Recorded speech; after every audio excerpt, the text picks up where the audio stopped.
Deesa ward number 2 ના ગુલબાણી નગર society ખાતે મોટી પરિવારની જાહેર સભા યોજાઈ। લોકસભાના ઉમેદવાર રેખાબેન ચૌધરી સહિત ધારાસભ્ય પ્રવીણભાઈ માળીરા ઉપસ્થિત। લોકસભાની ચૂંટણીને અનુલક્ષીને ડીસા વોર્ડ નંબર 2 ના ગુલબાણી નગર સોસાયટી ખાતે રાત્રિ દરમિયાન મોદી પરિવારની જાહેર સભા યોજાઈ હતી, જેમાં લોકસભાના ઉમેદવાર રેખાબેન ચૌધરી સહિત ધારાસભ્ય પ્રવીણભાઈ માળી ખાસ ઉપસ્થિત રહ્યા હતા। મોદી પરિવારની જાહેર સભામાં મોટી સંખ્યામાં ગુલબાણી નગર સહિત 15 સોસાયટીના રહીશો ખાસ ઉપસ્થિત રહીને લોકસભાના ઉમેદવાર રેખાબેન ચૌધરી સહિત ધારાસભ્ય પ્રવીણભાઈ માળી અને ભારતીય જનતા પાર્ટીના હોદ્દેદારો અને આગેવાનોનું પુષ્પગુચ્છ આપી ભવ્ય સ્વાગત કરાયું હતું। જાહેર સભાને સંબોધન કરતા ધારાસભ્ય પ્રવીણભાઈ માળીએ કોંગ્રેસ પર આકરા પ્રહારો કર્યા હતા અને વડાપ્રધાન નરેન્દ્ર મોદી દ્વારા ભારત દેશમાં કરેલ વિકાસના કામોને લઈને કેન્દ્રમાં ફરીથી લોકસભાના ઉમેદવાર રેખાબેન ચૌધરીને જંગી બહુમતીથી વિજય બનાવીને નરેન્દ્ર મોદી સાહેબના હાથ મજબૂત કરવા માટે આહવાન સાથે અપીલ કરવામાં આવી હતી।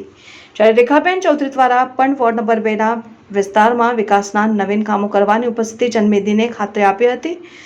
કેન્દ્રની ભાજપ સરકારે ભગવાન શ્રીરામના ભવ્ય મંદિર નિર્માણ કરી હિન્દુ ધર્મના દિલ જીતી લીધા છે।